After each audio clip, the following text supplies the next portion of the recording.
Era uma possibilidade, foi hoje confirmada pelos chefes de diplomacia da União Europeia. João Gomes Cravinho vai ser o novo representante especial da União para o Sahel. Assume funções no próximo mês.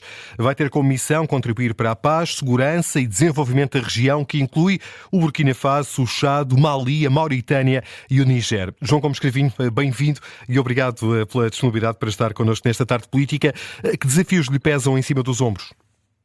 Efetivamente é um desafio grande, é um desafio para a União Europeia, no sentido de que se trata de uma região que são os vizinhos dos nossos vizinhos, os países imediatamente a sul de Marrocos, Argélia, e que é uma zona de grande instabilidade. É uma zona, estamos a falar de qualquer coisa como 3 milhões de quilómetros quadrados, para efeitos de comparação, a União Europeia tem 4, portanto 3/4 do tamanho da União Europeia, em que a presença do Estado é quase inexistente em boa parte do território, e em função disso temos naturalmente um conjunto de grupos de crime organizado, movimentos terroristas, e as consequências dessa região de profunda instabilidade para a Europa são consequências que serão inevitáveis e, aliás, que já se sentem em termos de fluxos migratórios, em termos de tráfegos de drogas, de armas, etc.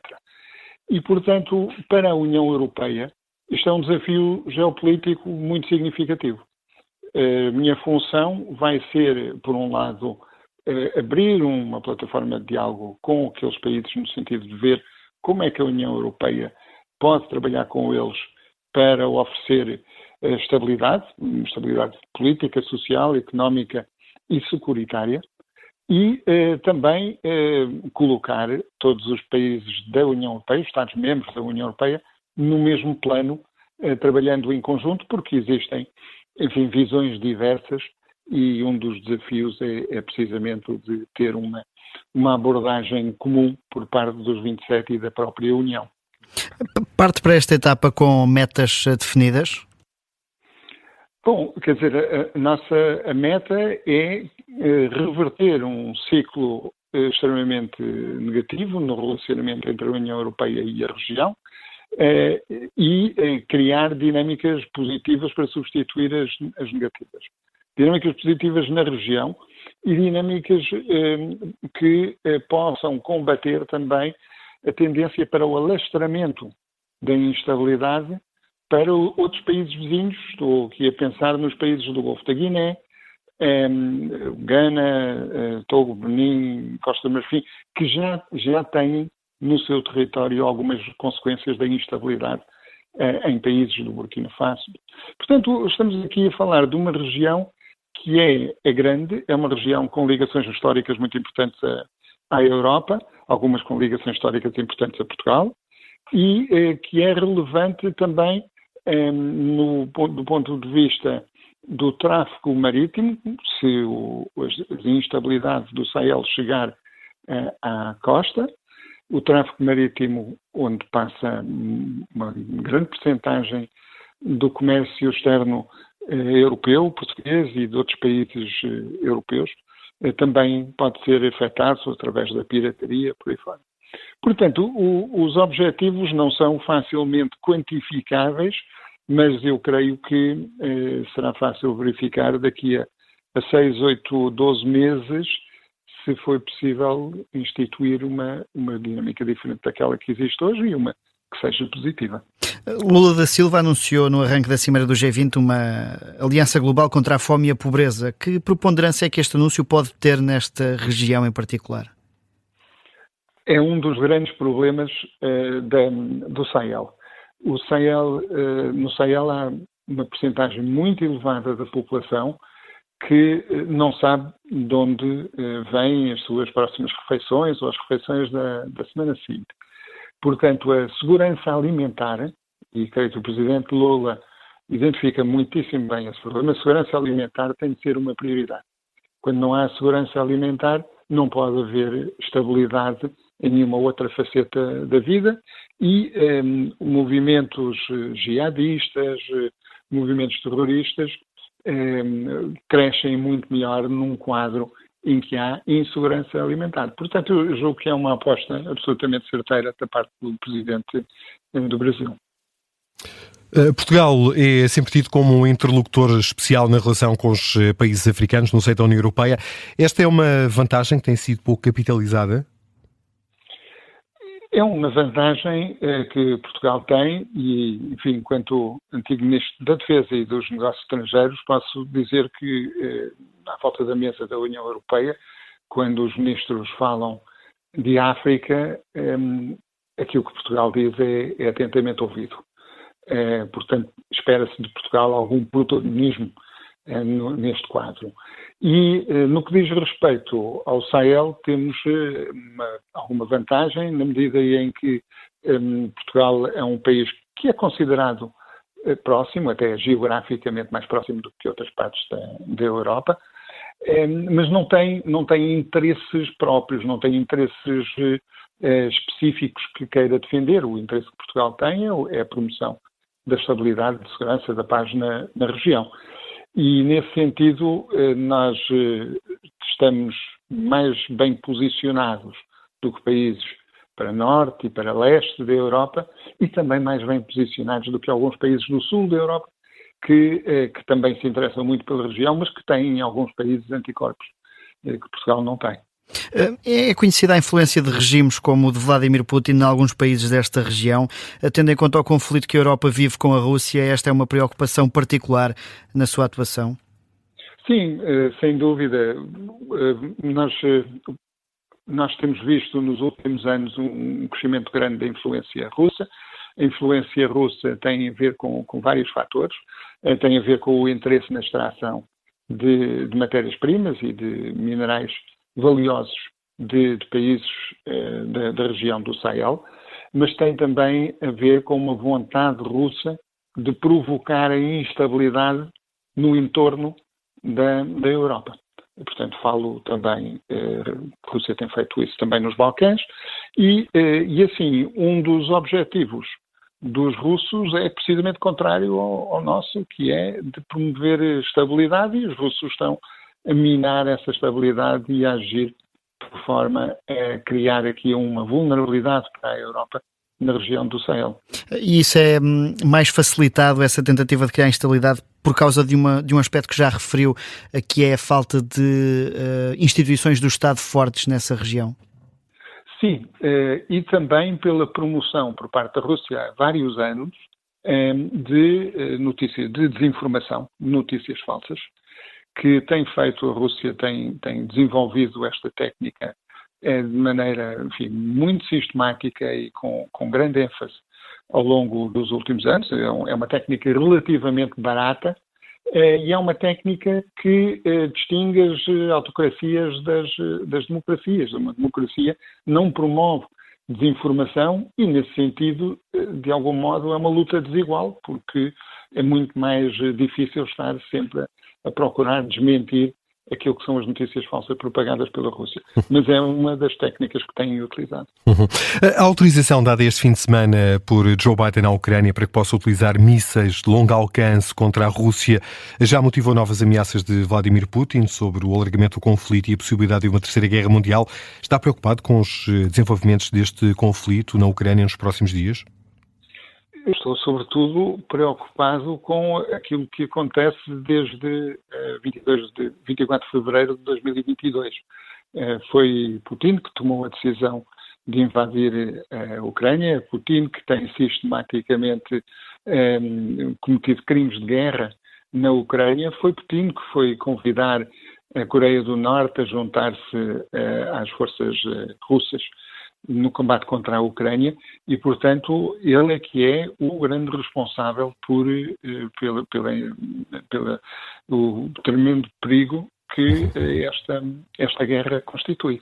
Mas, independentemente dessa responsabilidade, acha que, de facto, a partir desta decisão podemos assistir a uma escalada e um alargamento do conflito com o envolvimento, por exemplo, dos países que estão na zona de fronteira com a Rússia, a Finlândia, por exemplo? Eu creio que não. Eu julgo que seria um erro brutal da parte do presidente russo querer agora alastrar o convite. Quer dizer, ele tem ameaçado ao longo dos 2 anos, sempre que há qualquer notícia sobre o apoio ocidental à Ucrânia, ele ameaça porque é evidente que lhe torna a vida mais difícil na sua guerra contra a Ucrânia. Mas é uma ação de defesa absolutamente legítima. Temos o artigo 51 da Carta das Nações Unidas que dá o direito de autodefesa e aqui é disso que estamos a falar. Não estamos a falar de mais nada. Não se trata de uma manobra ofensiva por parte da Ucrânia, não se trata de um ataque contra civis russos, trata-se da defesa do território e da população ucraniana e, nesse sentido, é completamente legítimo. A ameaça nuclear é para ser encarada de forma séria ou é para já mais do domínio da retórica? Eu creio que essa temática deve ser evitada por qualquer pessoa com o mínimo sentido de responsabilidade. Já temos visto ao longo destes anos mais recentes, penso especialmente desde a invasão, políticos russos a falarem de armas nucleares. Creio que seria catastrófico para todos, naturalmente a começar pela própria Rússia, se fossem utilizadas armas nucleares. E, portanto, julgo que é grande irresponsabilidade invocar esse tema. Conhecedor que é dos meandros diplomáticos, acha possível que esta decisão tenha sido tomada por Joe Biden sem que tenha havido uma conversa prévia com o presidente eleito Donald Trump ainda que não esteja em funções? Bom, nós sabemos que eles conversaram há dias. Agora, o conteúdo dessa conversa, naturalmente que desconheço, mas Joe Biden é presidente com inteira legitimidade até o dia 20 de janeiro, quando toma posse o novo presidente.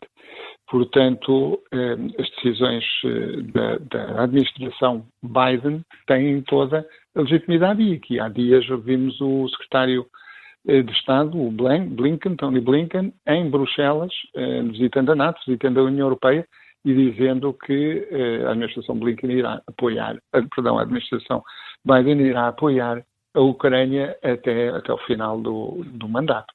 Portanto, julgo que há toda a legitimidade para estas ações. Não tendo existido conversas, não fica esta decisão pouco legitimada quando já existe outro presidente eleito? Eu penso que não cabe a Joe Biden desenvolver a potencial política de Donald Trump. Portanto, não. É Joe Biden que detém muitíssimo mais informação do que Trump nesta fase. Toma esta decisão, que é uma decisão que tem vindo a ser pedida por muitos ao longo de muitos meses e, portanto, toma esta decisão sabendo que talvez no futuro uma futura administração poderá ir por outros caminhos, mas não compete a Biden antecipar esses eventuais outros caminhos que Donald Trump poderá querer desenvolver. E nessa perspectiva considera que Volodymyr Zelensky tem interesse em fazer uso desta autorização que recebeu o quanto antes? Eu penso que sim, eu penso que veremos desenvolvimentos militares nos próximos dias em função desta decisão e se a decisão tivesse chegado há 2 ou 3 meses já teríamos visto esses desenvolvimentos.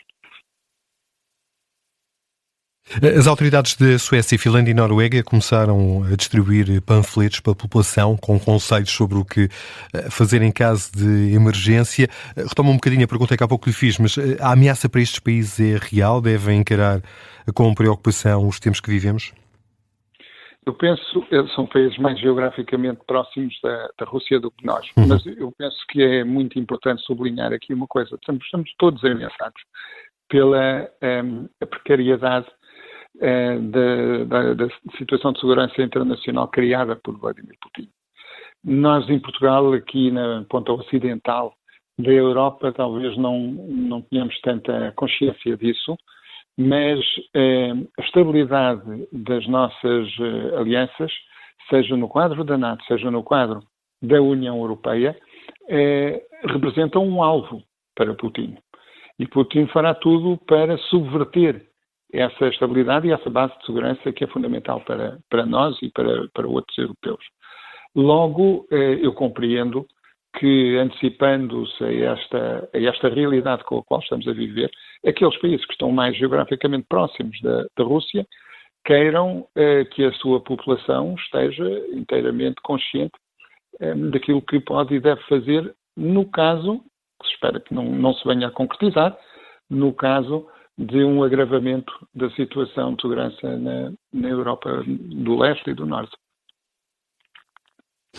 E acredita que há alguma capacidade ou alguma possibilidade de existir uma saída diplomática para este conflito e, por exemplo, de que Donald Trump consegue resolver este conflito em 24 horas, como já prometeu? Não, claro que não conseguirá em 24 horas, mas a questão da saída diplomática vai depender sempre da força relativa de cada uma das partes. Logo, se perspectiva uma negociação diplomática e ao fim vai fazer daqui a 3 meses, 3 anos de guerra, já se percebeu que nenhuma das partes consegue derrotar inteiramente a outra. Logo, terá de haver uma paz negociada.